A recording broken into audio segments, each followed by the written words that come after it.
The chainsaw hits my grandfather's cedar planks at 9:14 on a Tuesday morning, and Marlene Draper is standing under it in white sneakers, holding a clipboard like a shield.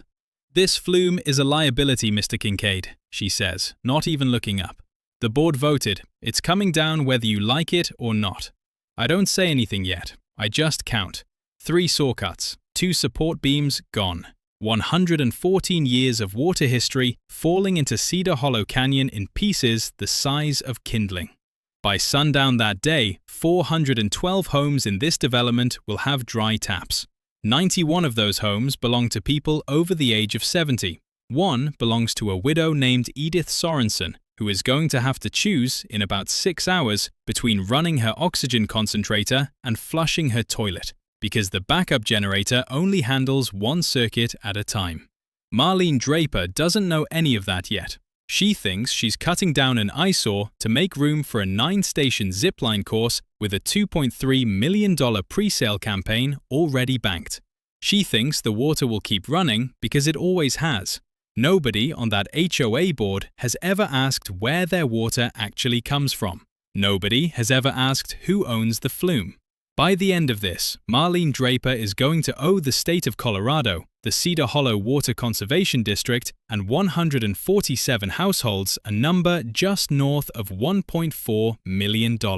And almost none of that money is going to be about a zipline. There's a sentence buried in a deed filed in the Chaffee County Recorder's Office in October of 1911. 4 lines long, written in a lawyer's careful copperplate that nobody in that HOA meeting room ever bothered to read. I know that sentence by heart. I've known it since I was 9 years old, sitting on my grandfather's knee while he traced the words with a cracked, water-stained finger and said, "Walton, someday this is going to matter more than anybody thinks." That day is today. My name is Walton Kincaid. Everyone who's ever mattered to me calls me Walt. I'm 67 years old, and until 4 years ago, I spent my career as a water systems engineer for the Colorado Division of Water Resources, the last 11 of those years specializing in adjudicated water rights disputes in mountain districts just like this one. I know how to read a decree. I know how to read a diversion record. And I know, better than almost anyone alive, exactly what it means when a piece of paper says a water right is appurtenant and non-transferable, absent written consent of the holder. I came back to Cedar Hollow to retire. I did not come back to go to war. But Marlene Draper and her board built that war for me, one bolt-cutter swing at a time. And I intend to make sure every single person who profited from it understands, by the time this is over, exactly what they took and exactly what it's going to cost them to give it back. The Kincaid place sits at the mouth of Cedar Hollow Canyon, on 160 acres my great-grandfather Ezra Kincaid homesteaded in 1899. Ezra wasn't a rich man. He was a stonemason and a part-time surveyor who came west with nothing but a mule, a crosscut saw, and an eye for where water wanted to go. In 1911, he filed the water right that still bears his name, Kincaid Ditch and Flume, priority number 47, decreed out of Cottonwood Creek. And he spent the better part of 3 years building the flume itself, 2.5 miles of hand-hewn cedar box channel, cantilevered on timber trestles along sheer canyon rock, carrying snowmelt down from the high basin to the valley floor. I still have his handwriting. It's in the family Bible, in the margins of an old survey ledger, and carved, actually carved with a pocket knife into the underside of a workbench in our barn.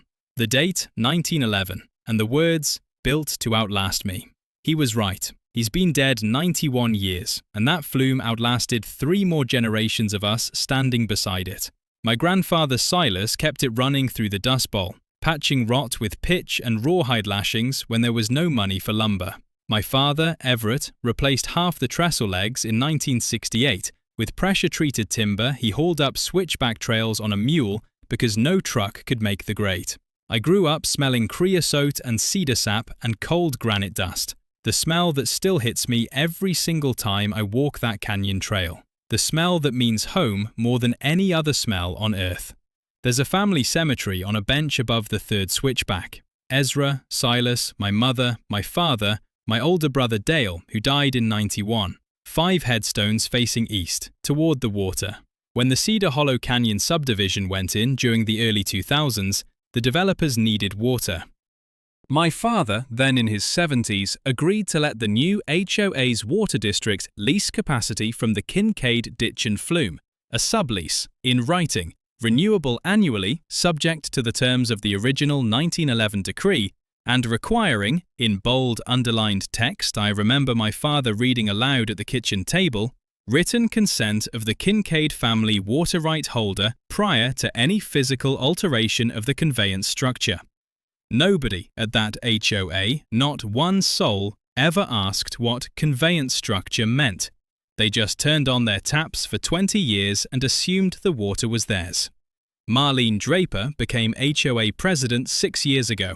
She drives a white Range Rover with a vanity plate that says ZIPQN8, wears a cream blazer that costs more than my monthly social security check, and carries a laminated clipboard everywhere she goes like it's a badge of office.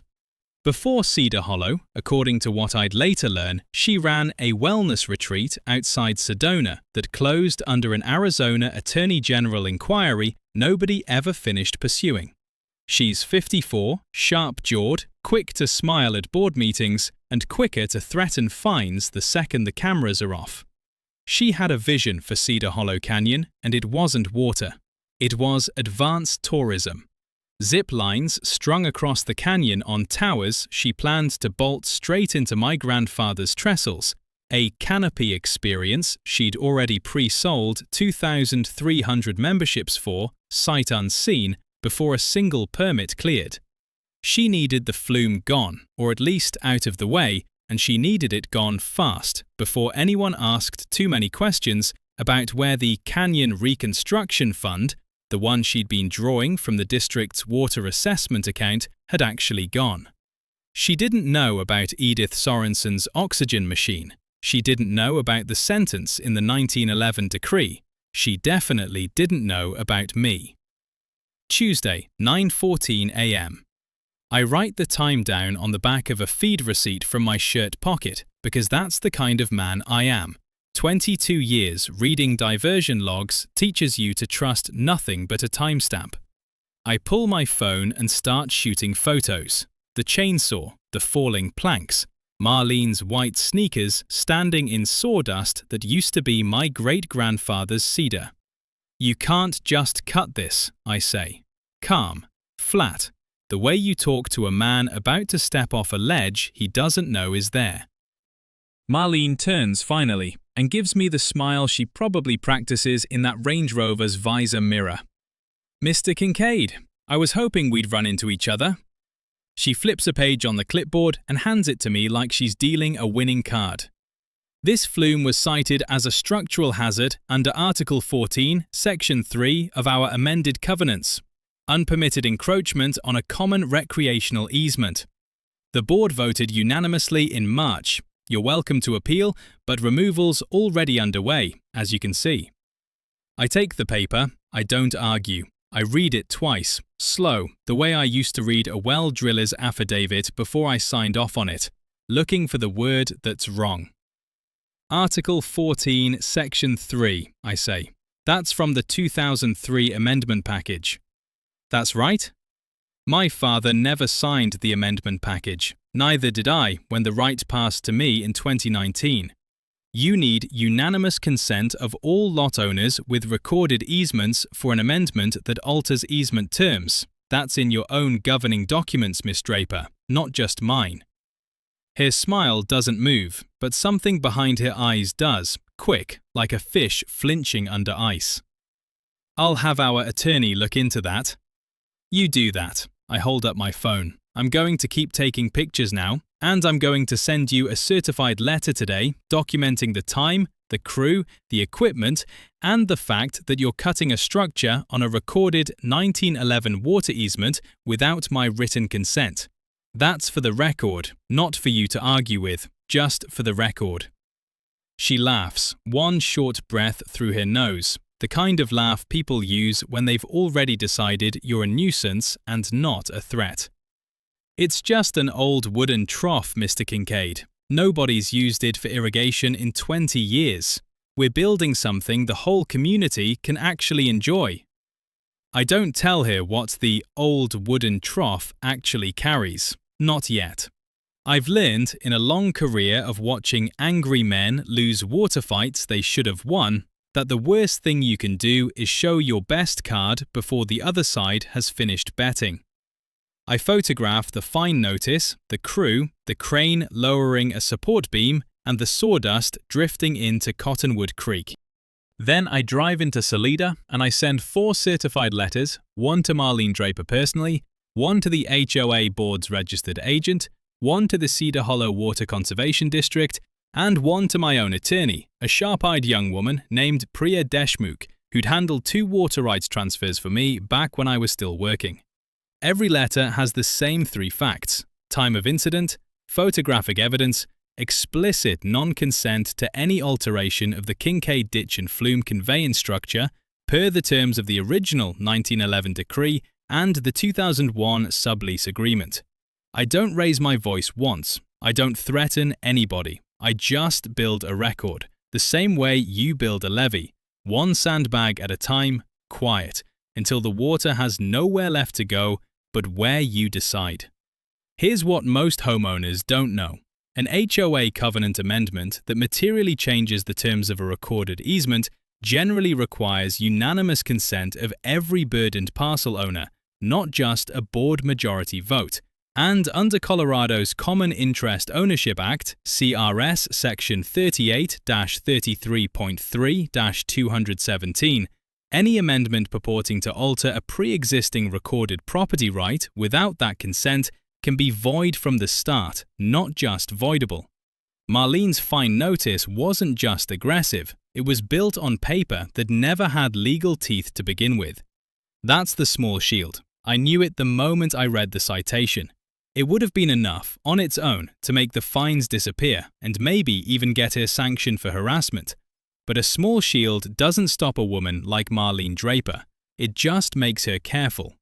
I needed to know what she was actually protecting before I decided how hard to push. So on Thursday, I drove to the Chaffee County Clerk and Recorder's office and I spent 6 hours in a windowless records room that smelled like dust and old toner, pulling every document filed against Cedar Hollow Canyon development since 2001. I pulled the original sublease. I pulled the HOA's water augmentation plan filed with the district court in 2003.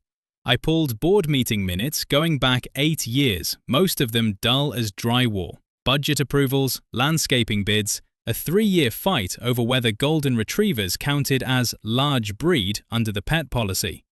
Then I found the minutes from March. The vote Marlene cited to me, unanimous, she'd said, wasn't unanimous. 2 board members, a retired school teacher named Harold Vance and a man named Danny Ruiz, weren't even present at that meeting according to the sign-in sheet stapled to the back page. Yet the typed minutes listed them as voting yes. I photographed that page and sat there a long moment with my pulse going harder than it should for a man my age reading a spreadsheet. Then I pulled the district's financial disclosures, the ones every water conservancy district in Colorado has to file annually under CRS Section 37-45-127. And there it was, buried in a line item called Canyon Infrastructure Restoration Special Assessment Fund. 6 years of homeowner assessments collected specifically for water system maintenance under the terms of the original sublease, totaling just over $1.6 million. Against it, disbursements to a company called Ridgeline Adventure Concepts LLC, registered, I'd later confirm, to Marlene Draper's own sister-in-law for canyon access infrastructure, zipline tower engineering, and one unexplained 6-figure transfer simply labeled operations. The pre-sale campaign for the zipline park had raised $2.3 million in memberships, all of it collected up front, none of it, as far as I could find, sitting in any escrow account required for a project that size. And the water fund that was supposed to keep 412 households' taps running had been quietly bled dry to build towers on my grandfather's trestle legs. This wasn't a petty woman with a clipboard anymore. This was fraud on a scale that could put her in a courtroom for a very long time. If somebody with standing and patience ever built the case right. I was still sitting with that thought, staring at the numbers, when my phone buzzed with a text from a neighbor I barely knew. Carol Whitfield, 2 lots down from Edith Sorensen. Walt, you need to come by. They shut Edith's water off this morning and she's on oxygen. HOA says it's a special assessment lien thing. She doesn't know what to do. I drove straight there. Edith Sorensen answered her own door slower than she used to. I remembered her from 20 years back, sharp and quick, an army nurse who'd served 2 tours near Da Nang before she ever set foot in Cedar Hollow. Now she was 78, tethered by a clear plastic line to a concentrator humming in the corner of her living room, and she was holding a shut-off notice from the HOA's water district in one trembling hand. "They say I owe $8,400 for canyon restoration," she said, voice thin as paper. "I don't even use the canyon, Walt. I can't walk that far anymore." She looked up at me, and there wasn't anger in her face, just a tired, frightened confusion that made something go cold and very still in my chest. "They said if I don't pay by Friday, they'll put a lien on the house. 41 years I've lived here. 41 years, and my Harold's buried right up at the cemetery on the ridge." I stood there in her kitchen, smelling coffee gone cold on the stove and the faint antiseptic edge of a woman living too many years alone with a machine that breathes for her half the time, and I understood, all at once, exactly what Marlene Draper had built. Not a zipline park, a machine that turned assessment fees into her own pocket and turned old widows and dry taps into collateral damage nobody upstream was ever going to bother counting. I took Edith's shut-off notice, and I photographed it, and I wrote down the time, Thursday 4:52 p.m., in the same careful hand I'd used for every other piece of paper in this fight. Then I told her something I hadn't told anyone yet, not even Priya. "Edith," I said, "that water she just shut off, it's not the district's to shut off, it's mine." Edith's eyes came up slow, searching my face like she thought maybe the altitude had finally gotten to me. "Yours," she said, not a question exactly, more like she was trying the word on for size. "The Flume," I said, "the one they're cutting apart right now for their zipline towers. That's not just some old wooden trough, Edith. That's the Kincaid Ditch and Flume, decreed in 1911. Priority 47 off Cottonwood Creek. Your water, her water, every tap in this development, it's all riding down 2.5 miles of my great-grandfather's cedar boxwork before it ever touches the district's pipes." She sat down at that, hard, into the kitchen chair behind her, and the oxygen line tugged taut across the table before she reached up and adjusted it without thinking, the motion so practiced it barely registered as an interruption. 41 years, she said again, quieter this time, and nobody ever told me that. "Nobody told anybody," I said. "That's the whole problem." Carol Whitfield had followed me in without either of us noticing, standing now in the doorway with her arms crossed over a cardigan that smelled faintly of wood smoke, the kind that clings to you after you've spent the morning trying to get a stubborn stove going. "So what happens now?" she asked. "They already shut it off. Edith's had maybe 4 hours of concentrated time on the backup battery. You saw the notice. They want $8,400 by Friday, or they're putting a lien on a house that's been paid off since before I moved here." "Nothing happens today," I said, and I watched both their faces fall a little, and I made myself keep talking before that disappointment could set into something worse. "Not because I won't do anything, because I'm not going to swing a hammer I haven't finished building yet. If I go over to that HOA office right now and tell Marlene Draper what I know, she'll have 3 lawyers and a shredder working before sundown. I need this documented. I need it airtight. I need the district, the state, and eventually a judge to see exactly what she's done, in an order that can't be argued with." "That's a lot of patience to ask an 80-year-old woman with a dying oxygen tank," Edith said, and there was a flash of the old army nurse in it, dry and a little sharp, and it made me like her more, not less. "I know it," I said. "So here's what we do today. Today, I get you a portable generator from my barn. I've got 2, and I only need 1. Today, I call Priya Deshmukh, my attorney, and I have her send an emergency letter citing medical necessity and disability discrimination under state law, because you cannot legally shut off water to a documented medical necessity case without an administrative hearing." That buys you time, weeks, maybe longer, and in that time, I finish what I started at the recorder's office, and when I'm done, Marlene Draper isn't going to be worried about liens anymore. She's going to be worried about handcuffs. Carol let out a short laugh that had no humor in it at all, just relief looking for somewhere to go. Edith didn't laugh. She just looked at me a long moment, the concentrator ticking away behind her like a slow, patient heartbeat, and said, "Your grandfather built that Flume to outlast him. Looks like it's fixing to outlast her too." The retaliation came 3 days later, and it came at night, which told me everything I needed to know about how much Marlene Draper understood the word witness. I'd installed 2 trail cameras on my own property line that Friday, the kind ranchers use to track mountain lions near the calving pens, motion-triggered, infrared, legal to run on private land under Colorado law without a single permit required, because I wasn't recording anyone in a place they had a reasonable expectation of privacy. I was recording my own easement, my own trestle legs, my own grandfather's cedar, what was left of it. At 11:38 p.m. on a Sunday, the first camera caught headlights swinging up the service road below the 3rd switchback. I know the time because the camera stamps it in the corner of the frame, small white numbers ticking forward while 3 men in reflective vests climb down from a flatbed and start unloading pry bars and a portable generator with a circular saw mounted on a stand. The second camera, 30 yards up canyon, catches Marlene Draper standing beside the flatbed in a barn coat that still somehow looks like it cost $400, pointing up toward the cemetery bench with a flashlight. "That switchback's got to go too," she says, voice carrying flat and clear in the mountain air, the way sound does at night in a canyon, bouncing off rock instead of scattering into trees. "Corporate wants a continuous zip line from Tower 6 straight down to the landing platform. That old trail's right in the flight path." One of the men, young, maybe 30, a headlamp bobbing as he looks where she's pointing, hesitates. "Ma'am, that's the family cemetery. There's headstones up there." "It's an unmarked easement bump on our survey," Marlene says. "Move the trail marker. If there's rocks in the way, move the rocks."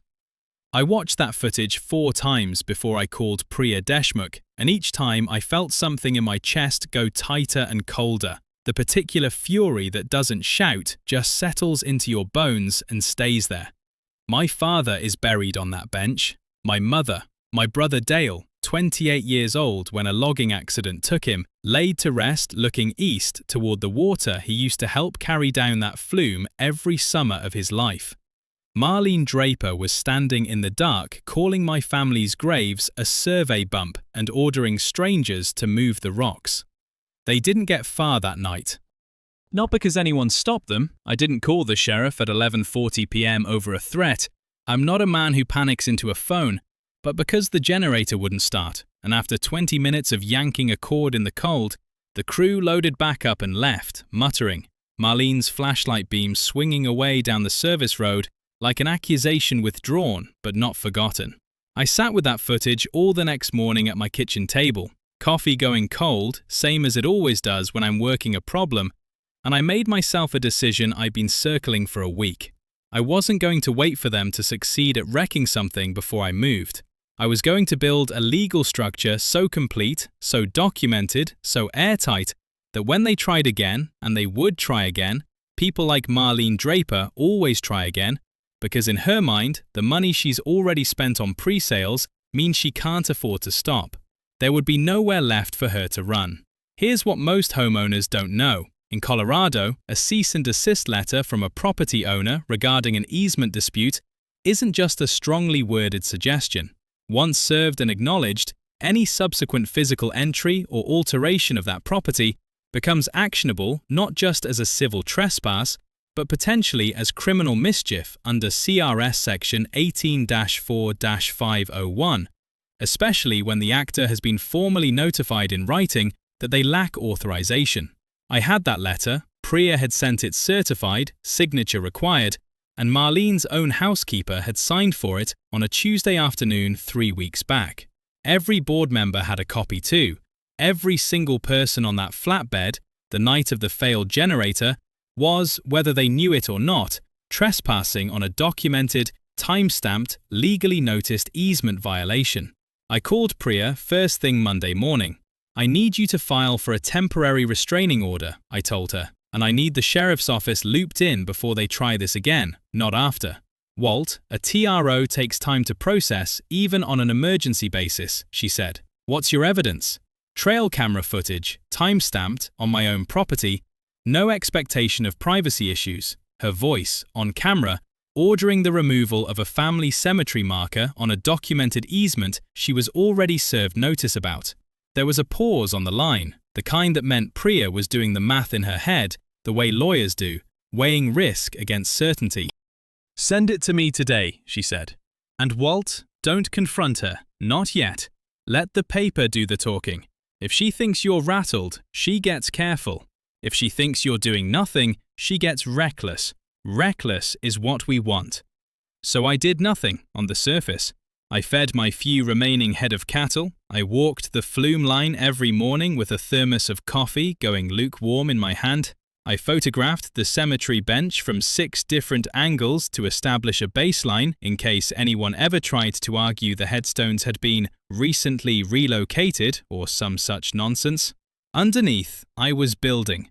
I filed a formal request with the Colorado Division of Water Resources for a water commissioner to conduct an on-site diversion inspection, a routine administrative process any decreed water right holder can request under CRS Section 37-92-502, but one that requires the district to produce full records of actual delivery versus decreed allocation.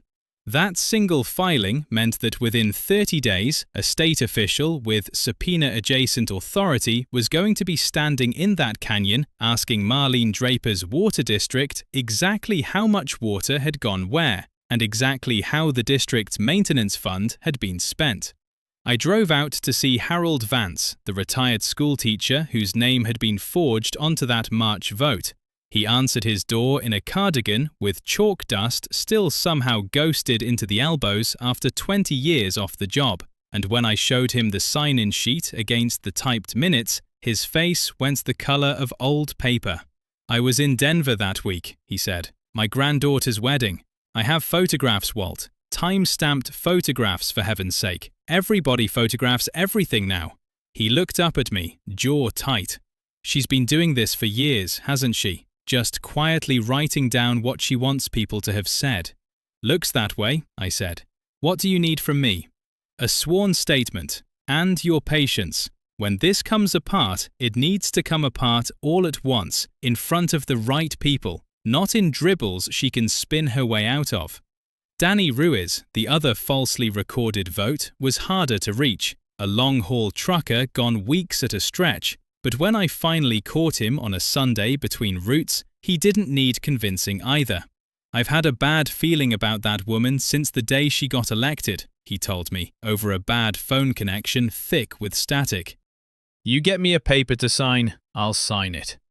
By the second week, I had sworn statements from 2 falsely recorded board votes, trail camera footage of nighttime trespass, and threatened desecration of a family cemetery, a pending state water commissioner inspection, a certified cease and desist with proof of service, and Priya's TRO motion sitting ready to file the moment Marlene gave us one more piece of rope. There was one night, late, sitting alone at my kitchen table with all of it spread out in front of me like a hand of cards I wasn't sure I wanted to play, that the weight of it actually stopped me cold. If I called the water district and told them what I held, if I let this thing go all the way to where it was heading, I wasn't just going to hurt Marlene Draper.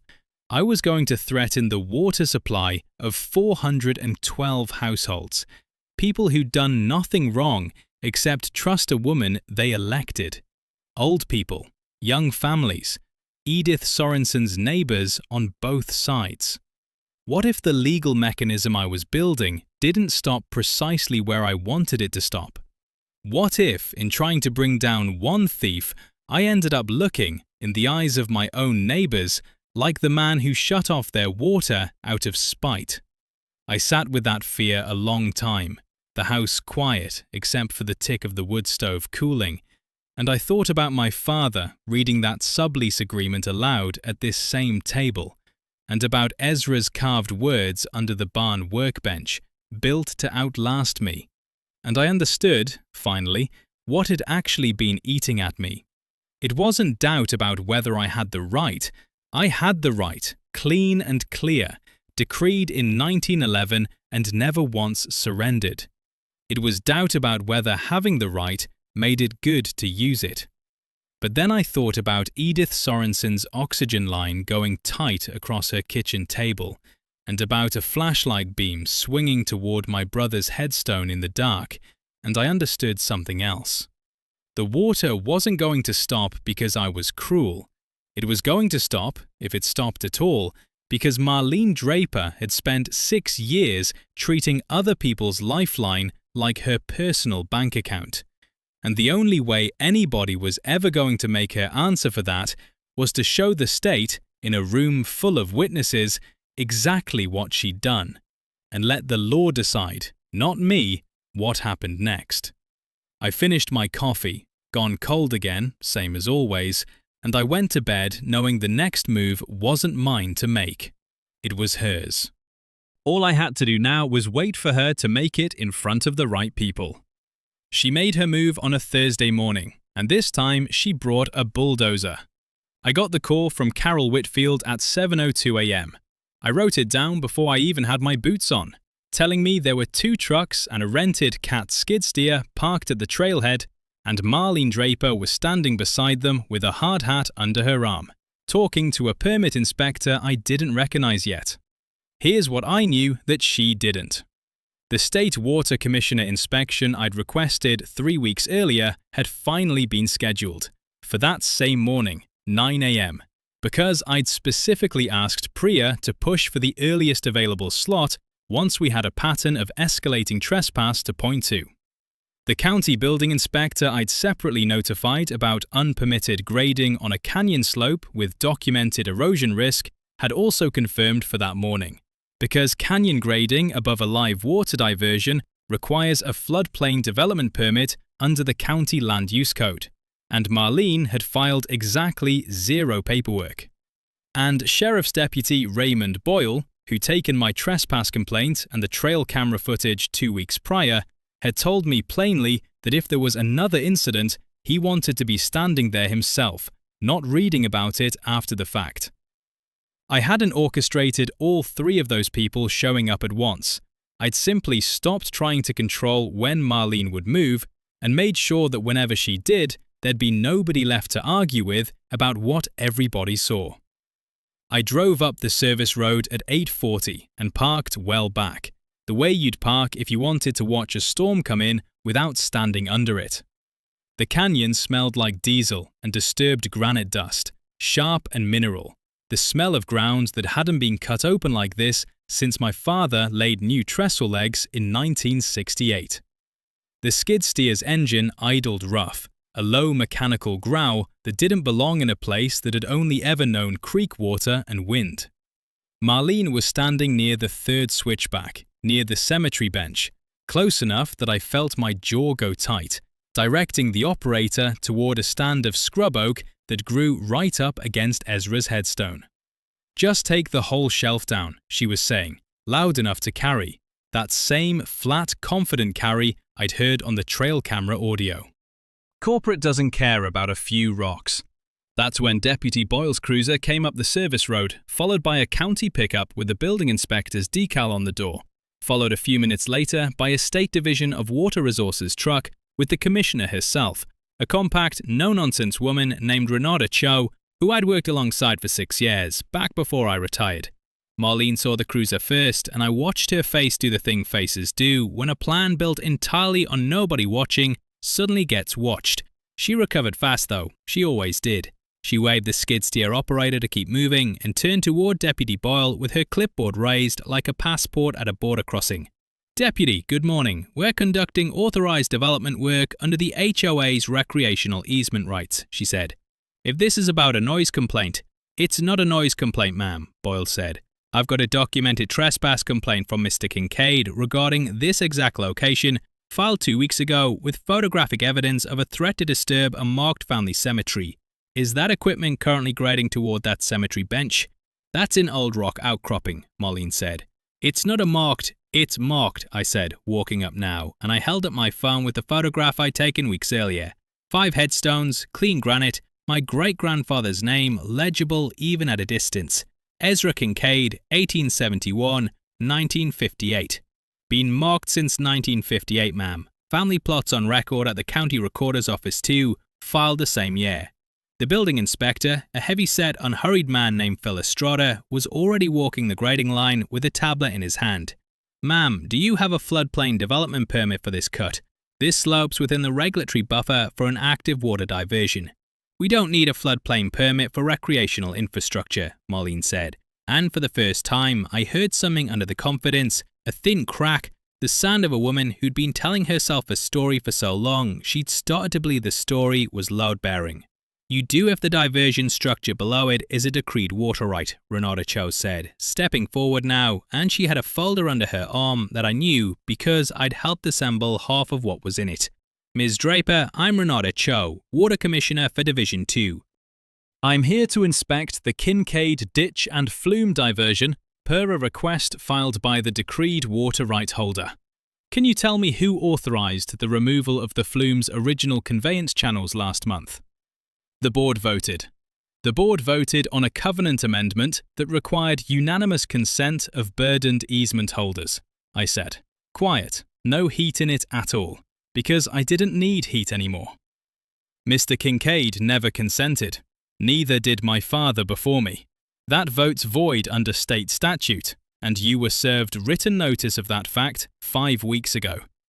Marlene turned to look at me then, really look, the clipboard lowering an inch, and I could see her running numbers in her head, the same fast arithmetic I imagined she'd run 100 times before when a mark got close to figuring out the game. This is absurd, she said. That flume is a 100-year-old irrigation ditch nobody's used in decades. It doesn't even carry real water anymore.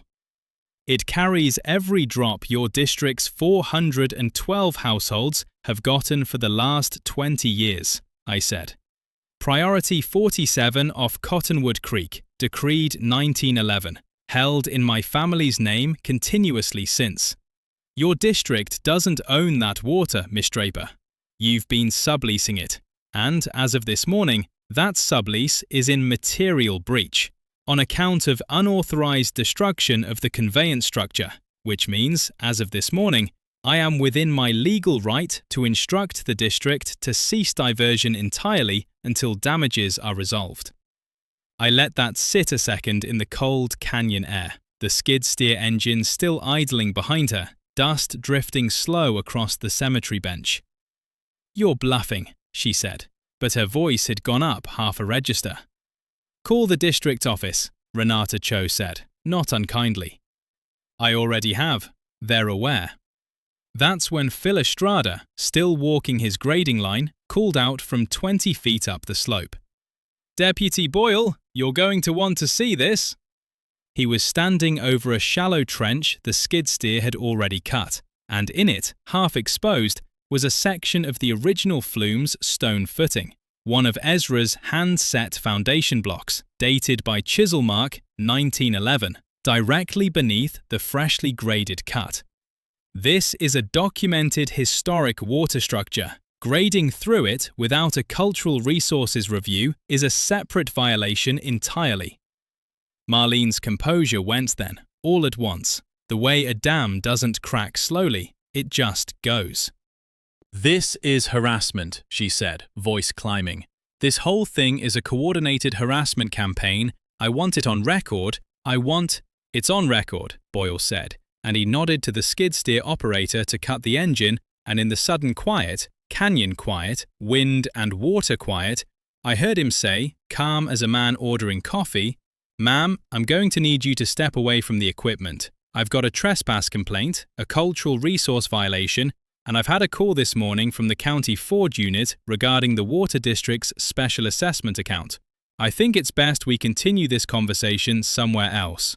She didn't run, I'll give her that. She just stood there a moment, clipboard finally lowering all the way to her side, looking at the exposed stone footing, at Deputy Boyle's outstretched hand gesturing toward his cruiser, at Renata Cho already making notes in her folder, and at me, standing quiet at the edge of it all, the way I'd been standing quiet through every single certified letter and camera and sworn statement for 3 straight weeks. "You knew," she said to me, very low. "This whole time, you knew what you had." "I knew what my great-grandfather had," I said. "I just finished the job he started."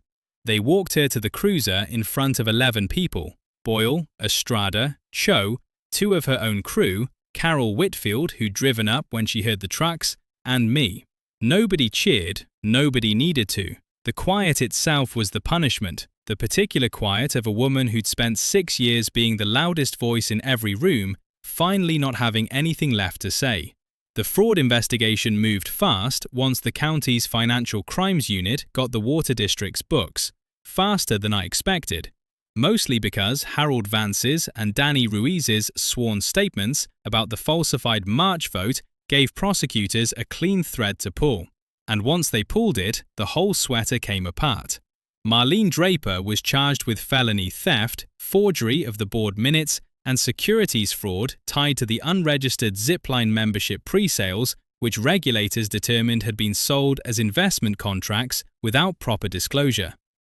At sentencing 8 months later, the judge ordered restitution of $1,390,000, nearly the full amount diverted from the Water Conservation Fund and the pre-sale accounts combined, to be paid first to the 2,300 Zipline members who'd bought memberships for a park that never broke ground on solid legal footing, and second to the Water District's maintenance fund, to be rebuilt under independent oversight.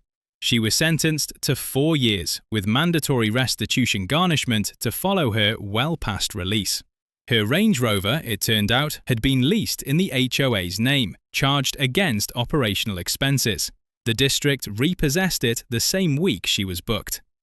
Ridgeline Adventure Concepts LLC, her sister-in-law's shell company, was dissolved by court order, and the sister-in-law herself, a woman named Patrice Okafor, who claimed she'd only signed papers Marlene put in front of her, avoided charges but was ordered to return $41,000 in consulting fees she'd personally drawn.